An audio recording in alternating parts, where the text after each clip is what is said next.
Trump Effect dan barter data warga RI baru sebagian kecil dari Big Stories 2025 dari sektor internasional dan juga teknologi. Tapi kita akan coba bahas satu-satu mulai dari geopolitik dulu.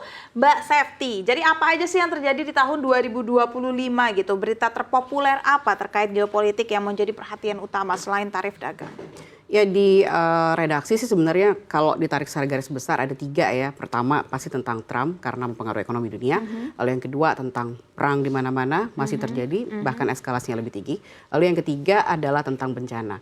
Bencana yang terjadi even itu di Indonesia pun juga masuk radar pembaca kita. Jadi memang cukup besar 3 hal ini menarik minat pembaca CNBC Indonesia. Oke, itu yang paling besar ya. Tapi nanti ketika kita lihat di tahun 2026, apakah isu-isu geopolitik yang terjadi di tahun 2025 masih bisa berlanjut panjang sampai 2026 dan dampaknya bisa sesignifikan apa ke Indonesia? Kalau kita bicara spesifik perang dagang, sepertinya perang dagangnya tidak sedar-derdor tahun lalu ya.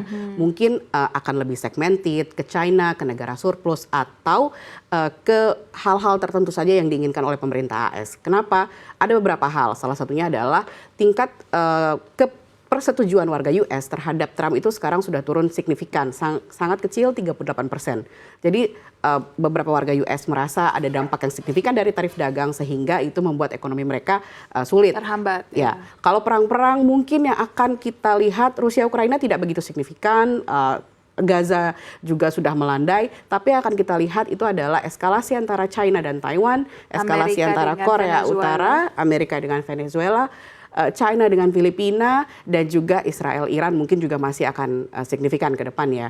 Dan yang ketiga bencana masih ya, perubahan iklim dan lain-lain itu mungkin masih akan jadi berita yang ramai di 2026. Dan satu lagi soal AI, tapi itu Mas Denny sebagiannya. Nah, kita bahas nih soal AI. Tapi sebelum kita bahas soal AI, mau lihat dulu highlight tahun 2025 dari sektor teknologi apa aja? Ya tentunya soal AI. Kalau sekarang kita udah ngerasakan kalau di media sosial kita udah susah banget ngebedain yang mana foto sama video asli, yang mana yang buatan AI. Bahkan yang buatan-buatan AI yang jelek pun banyak banget kan ya. Ya sekarang kan udah zamannya habis ngeliat foto, oh ini beneran apa AI gitu. Nggak cuma orang-orang yang melek teknologi, kayaknya sekarang bapak-bapak, ibu-ibu yang ada orang tua juga ini AI apa beneran. AI itu udah kayak, udah jadi kosakata yang umum lah sekarang.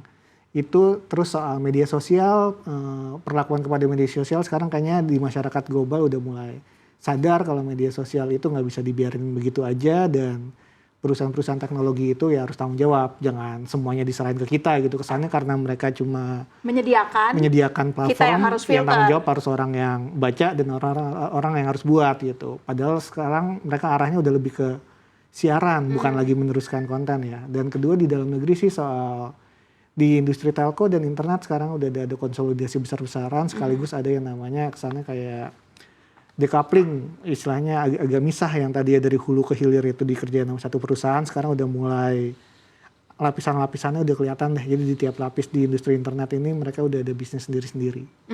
Oke, semakin menarik ya. Kita akan ulas lebih dalam lagi pemirsa dalam Editor's View, tapi kita jeda terlebih dahulu. Tetap di Editor's View CNBC Indonesia. Mari, Mas Imis, Mbak Sefty, kita duduk.